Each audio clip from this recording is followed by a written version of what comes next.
고린도전서 7장 1절부터 9절까지 말씀입니다. 너희가 쓴 문제에 대하여 말하면 남자가 여자를 가까이 아니함이 좋으나 음행을 피하기 위하여 남자마다 자기 아내를 두고 여자마다 자기 남편을 두라. 남편은 그 아내에 대한 의무를 다하고 아내도 그 남편에게 그렇게 할지라. 아내는 자기 몸을 주장하지 못하고 오직 그 남편이 하며 남편도 그와 같이 자기 몸을 주장하지 못하고 오직 그 아내가 하나니 서로 분방하지 말라. 다만 기도할 틈을 얻기 위하여 합의상 얼마 동안을 하되 다시 합하라. 이는 너희가 절제 못함으로 말미암아 사탄이 너희를 시험하지 못하게 하려 함이라. 그러나 내가 이 말을 함은 허락이요 명령은 아니니라. 나는 모든 사람이 나와 같기를 원하노라. 그러나 각각 하나님께 받은 자기의 은사가 있으니 이 사람은 이러하고 저 사람은 저러하니라. 내가 결혼하지 아니한 자들과 가부들에게 이르노니 나와 같이 그냥 지내는 것이 좋으니라. 만일 절제할 수 없거든 결혼하라. 정욕이 불같이 타는 것보다 결혼하는 것이 나으니라. 아멘.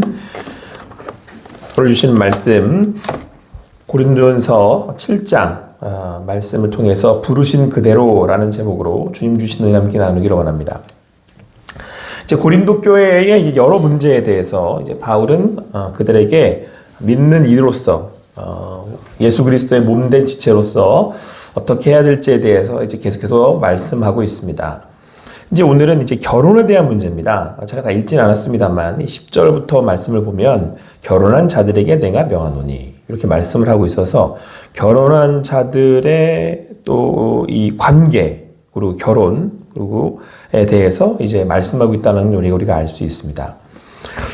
그래서 이 말씀에 대해서 또 우리가 익히 알고 있는 그런 내용도 있습니다만 그런데 여러분 오늘 말씀을 이렇게 보면 조금 의아하다는 생각이 들어요. 의아한 생각이 들어요. 이제 왜 그러냐면 이제 여기서 앞서서 이제 이제 음행에 대한 이제 문제가 나왔었기 때문에 특별히 너희가 이 성적인 어떤 그런 방종 이런 것들을 좀 주의해야 하고 또 그러기 위해서는 필히 이제 결혼을 해라.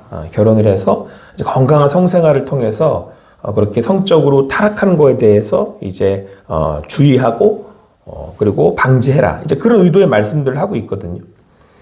근데 그거는 이제 좋은 그리고 결혼 생활 그리고 결혼의 좋은 면을 얘기하고 있는 거죠. 그런데 이제 그렇게 보기에는 말씀이 약간 조금 뭐라 그럴까요? 조금 편협하게 바울이 이야기하고 있다는 것처럼 보여요. 왜 그러느냐? 자, 우리 2절 말씀, 1절, 2절 말씀 한번 읽어보겠습니다. 같이 읽겠습니다. 시작. 너희가 쓴 문제에 대하여 말하면 남자가 여자를 가까이 아니함이 좋으나 피하기 위하여 남자마다 자기 아내를 두고 자기 남편을 두라. 여러분 오늘 이 말씀대로 한다면 일단 우선 바울은 남자가 여자를 가까이 하는 게 좋지 않다 이렇게 얘기를 합니다. 그러니까 아마 음란에 대한 문제겠구나라고 생각을 했는데 근데 2절 말씀을 보면 이 음행을 피하기 위하여 남자마다 자기 아내를 두고 여자마다 자기 남편을 두라 이렇게 얘기하고 있단 말이에요. 그러니까 결혼을 하는 이유가 뭐냐면 음행을 피하기 위해서 그러니까 그 결혼을 해서 건강하게 이제 이 관계를 가지고 살아라 이렇게 얘기를 하고 있다라는 거예요. 그럼 여러분 이제 결혼이 단지 그냥 음행을 피하기 위해서 결혼하는 건 아니잖아요. 그렇죠? 근데 바울은 이제 이렇게 권면을 하고 있어요. 그런 식으로 얘기를 하고 있다는 말이에요. 그리고 여러분 좀 더 이제 그 다음 그 7절 말씀을 보면 이것도 약간 좀 이상해요. 같이 읽습니다. 시작. 나는 모든 사람이 나와 같기를 원하노라. 그러나 각각 하나님께 받은 자기의 은사가 있으니 이 사람은 이러하고 저 사람은 저러하니라. 내가 결혼하지 아니한 자들과 가부들에게 이르노니 나와 같이 그냥 지내는 것이 좋으니라. 이렇게 얘기해요. 이제 여러분 바울이 전반적인 그 내용들을 보면 뭐냐면 음행을 피하기 위해서 남자는 여자를 두고 자기 아내를 두고 여자는 남편을 둬라. 근데 할 수 있으면 그냥 어떻게 하라는 거예요? 혼자 살아. 이렇게 얘기를 하는 거예요. 차라리 나처럼 혼자 사는 게 더 나아. 이렇게 얘기하고 있는 거죠. 여러분 이상하지 않습니까? 결혼도 음행을 피하기 위해서 하라고 그러고 아니야 그냥 그럴 바에는 너희가 만약에 그 음란에 대한 문제가 없으면 성적으로 잘 절제할 수 있으면 결혼하지 말고 그냥 나처럼 그냥 혼자 살아. 이렇게 얘기하고 있다는 거예요. 그러니까 결혼을 왠지 좀 어떻게 여기는 것 같으세요? 보이세요? 이렇게 조금 뭐 부정하게는, 그러니까 부정적으로까지는 아니지만 그렇게 막 권면을 하는 것처럼 아는 것처럼 이렇게 느껴지지 않으세요? 약간? 근데 그런데 결혼에 대한 문제거든요, 지금 이게. 좀 자세가 좀 재밌잖아요? 약간 조금 의아하기도 하고. 그리고 9절 말씀 보세요, 여러분. 9절 말씀 더 확실해요. 같이 읽습니다. 시작. 만일 결혼할 수 없거든 결혼하라. 정욕이 불같이 타는 것보다 결혼하는 것이 나으니라. 굉장히 어떻게 보면 이것도 부정적인 것처럼 들리기도 해요. 뭐 할 수 없으면 결혼하라는 거예요. 절제할 수 없으면 결혼을 하래요. 이 결혼이 무슨 내가 지금 성적으로 절제할 수 없기 때문에 결혼을 하는 것처럼 이렇게 단지 목적이 그거인 것처럼 얘기를 하잖아요. 그렇지 않습니까? 그래서 또 이 말씀에 대해서 재미난 어떤 그런 해석을 제가 할 수도 있겠습니다만, 근데 그러니까 제가 이 말씀을 왜 이렇게 얘기를 하지? 그러면서 10절에 뭐라고 그러면요, 10절부터 이제 16절까지 본격적으로 결혼에 대한 얘기가 쭉 나오거든요. 결혼한 자들에게 내가 명한다. 여자는 남편에게서 갈라서지 말고. 이 본문 가지고 저희가 얘기 많이 해요. 결혼은 하나님 앞에서 하나님이 주선하시는 거기 때문에 결혼하고 난 다음에 뭐 하지 말라고요? 이혼하지 말아라. 이렇게 얘기한단 말이에요. 근데 11절 보세요. 만일 갈라섰을 수 있다는 걸 전제하잖아요. 그대로 지내든지 결혼하지 말든지 다시 그 남편과 합하래요. 그 남편도 아내를 버리지 말고. 그리고 12절 말씀 보면 그 나머지 사람들에게 내가 말한다. 만일 어떤 형제에게 믿지 아니하는 아내가 있어 남편과 함께 살기를 좋아하거든 또 그를 또 버리지 말라. 또 이렇게 얘기를 해요. 그리고 또 어떤 여자에게 믿지 아니하는 남편이 있어 아내와 함께 살기를 좋아하거든 그 남편도 버리지 말아라. 자, 그러면서 결론적으로 뭐라 그러냐면, 아니 그렇게 안 믿는 사람이지만 결혼해서 살만하면 그냥 살아. 그래서 만약에 믿지 않는 남편이 예수를 믿게 되면 그걸 얼마나 좋아. 반대로 믿지 않는 아내가 예수를 믿게 되면 그렇게 거룩하게 되니 그게 얼마나 좋아. 이렇게 얘기를 하고 있는 거예요. 그러면서 15절, 16절, 17절 같이 읽겠습니다. 17절 같이 읽습니다. 시작. 오직 주께서 각 사람에게 나눠주신 대로 하나님이 각 사람을 부르신 그대로 행하라. 내가 모든 교회에서 아멘. 자, 오늘 바울이 이런 분위기로 뭔가 조금 약간 특별하게 이야기하는 이유가 어디 있겠습니까? 일단은 여러분 이렇게 보시면 돼요. 바울이 세상 사람들과는 다르게 결혼에 대해서 얘기하고 있는 거죠. 그래서 좀 이상하게 들리는 거예요, 이게. 여러분, 세상 사람들이 보는 결혼은 어때요? 세상 사람들이 보는 결혼. 그러니까 그리스도인들이 아니어도 세상 사람들이 생각하는 결혼관, 결혼, 외에 이렇게 할 때 결혼. 그러니까 우리가 같이 거기에 대해서 동의할 수 있는 상식적인 성에서의 결혼이라는 게 있죠. 그렇죠? 근데 여기서 지금 바울이 말하는 결혼은 뭔가 조금 다르잖아요. 다른 결혼이에요. 그러니까 여러분 오늘 말씀에서 첫 번째 우리가 염두해야 될 건 뭐냐면 지금 여기서 말하고 있는 결혼 그리고 부부간의 관계를 얘기할 때는 바울은 부르신 자들에 대한 말씀이라고 하고 있는 거예요. 그래서 여러분 지금 보세요. 17부터 24절까지 보면 반복돼서 나오는 단어가 뭐냐면 부르심이라는 단어예요. 17절 보세요. 17절 함께 읽었습니다만 각 사람을 부르신 그대로 행하라 이렇게 돼 있죠. 20절 보세요. 각 사람은 부르심을 받은 부르심 그대로 지내라. 여기 이제 바울이 혼자 산다는 얘기를 하고 있는 거예요. 24절 같이 읽습니다. 시작. 형제들아, 너희는 각각 부르심을 받은 그대로 하나님과 함께 거하라. 아멘. 여러분과 저는 부르심 받은 자리인 줄 믿습니다. 할렐루야. 여러분 제가 이 말씀을 좀 더 이렇게 깊이 자세하게 풀기 전에 그러니까 푸는 것보다 오늘은 아침이니까 일단 바울이 지금 여기서 결혼에 대해서 얘기를 할 때 여러분 가장 바울이 먼저 앞서서 얘기하고 싶은 건 뭐냐면 우리는 여러분 결혼을 얘기할 때 인륜지 대사 세상 사람들이 말할 때 가장 중요한 게 지금 뭐라고 얘기해요? 결혼이죠. 세상 사람들이 제일 중요하게 여기는 게 또 뭐 있어요? 결혼 말고 이거는 뭐 그리스도인들 다 똑같이 이거 엄청 중요해 얘기하고 또 뭐 있어요? 결혼 말고 또 뭐 있죠? 뭐가 중요할까요? 세상 사람들한테 뭐 대학 가는 거? 자녀 낳는 거? 뭐 있잖아요. 이거는 세상 사람들이 엄청나게 중요하게 생각하잖아요. 요즘은 또 자녀 낳는 거 아닌가? 어쨌든 그런 게 있잖아요. 근데 여러분 바울은 이거 전부 다 두 번째예요. 여러분 오늘 말씀을 제가 다시 한번 읽을 때 마음에 이렇게 제가 이렇게 뭔가 이렇게 탁 두들겨 맞는 느낌이었어요. 이상하잖아요. 바울의 얘기가 왜 결혼을 음행을 피하기 위해서 해? 결혼은 얼마나 소중한 건데. 우리 이렇게 생각이 들잖아요. 바울이 지금 뭐라고 그래요? 그냥 혼자 할 수 있으면 은사 받은 대로. 근데 이제 이건 또 권면이다, 명령은 아니고 이렇게 얘기해요. 나처럼 그냥 혼자 살아. 혼자 살면서 누구한테 집중하라는 거예요? 누구한테? 하나님께 집중할 수 있으면 결혼은 첫 번째가 아니고 두 번째가 될 수 있다라는 얘기예요.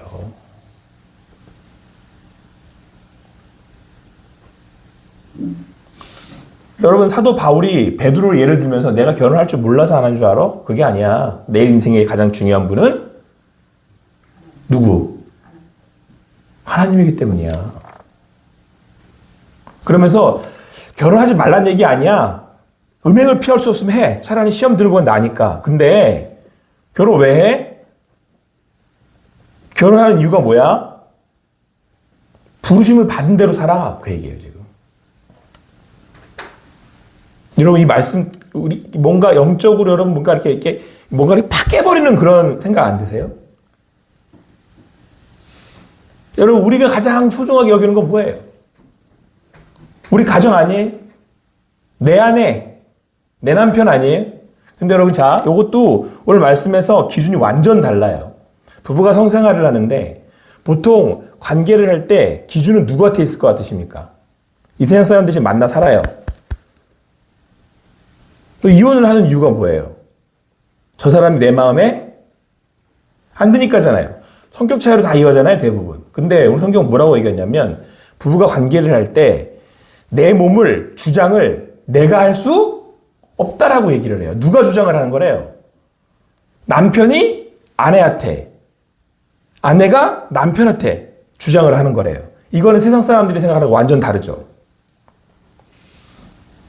여러분 오늘 성경이 우리에게 말씀하고자 하는 것은 뭐 디테일하게 뭐 이게 이렇고 결혼이 이렇고 그 얘기가 사실은 주가 아니에요. 처음부터 끝까지는 할례 받은 자로서 부르심을 받은 자로서 사는 사람들의 지금 사는 이 바울로서의 생각이에요. 그러니까 바울한테는 이게 지금 어떻게 보면 결혼할 수도 있고 뭐 안 할 수도 있고 이게 무슨 얘기야? 이런 것처럼 들린단 말이에요. 근데 바울이 지금 하고 싶은 얘기는 뭐냐면 부르심 받은 대로 살아. 우리는 하나님을 따르고 하나님을 믿고 하나님을 사랑하는 사람들이잖아. 예요. 그 사람들한테는 뭐도 사실 여러분 두 번째예요. 결혼도 두 번째예요. 자녀도 두 번째예요.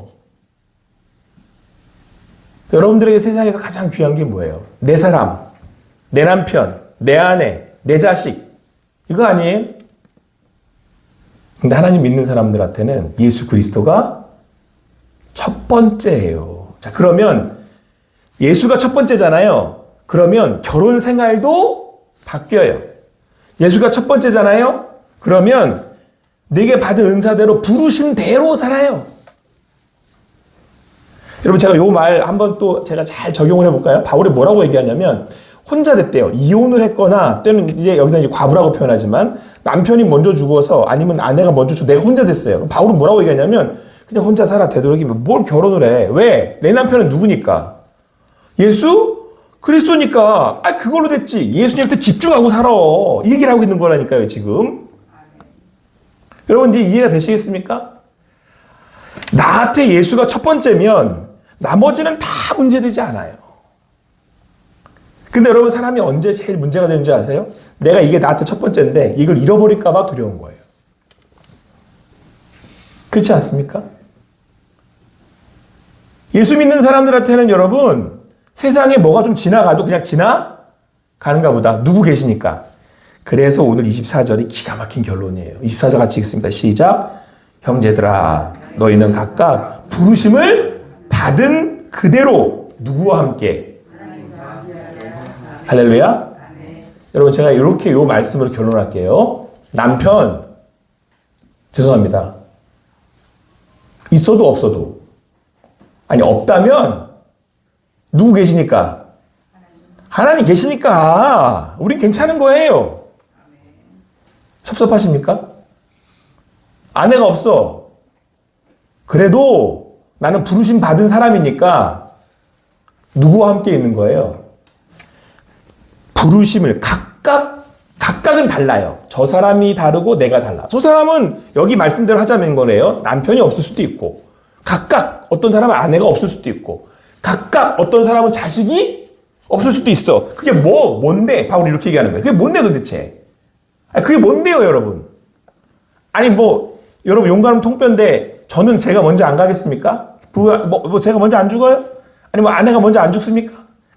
관계없다 이거예요. 다윗은 지금, 바울은 각각 다 다르다. 근데 부르심을 받았잖아. 그 예수를 믿는 대로 그대로 누구와 함께? 하나님과 함께 사십시오. 이렇게 말씀하고 있어요. 할렐루야. 아멘. 여러분, 우리는 부르심 받은 사람들이에요. 그래서 우리는 그 부르심을 따라 그대로 하나님과 함께 거하는 사람들이에요. 오늘도 이 안에 주님 주시는 그 믿음의 부르심 앞에 오늘도 사는 여러분과, 그렇게 사는, 그대로 사는 여러분과 제가 되기를 간절히 소망합니다. 부르심 받은 사람들한테 있어서의 결혼, 부르심 받은 사람들에게 있어서의 은사, 부르심 받은 사람들에게 있어서의 오늘의 이 주님 주시는 이 하루의 삶, 우리에게는 그것이 오늘 또 하나님께서 이루실 우리에게 주신 선물임을 믿습니다. 그 안에서 믿음으로 가시는 여러분과 제가 되기를 간절히 소망합니다. 제가 이제 목사한 지가 이제 몇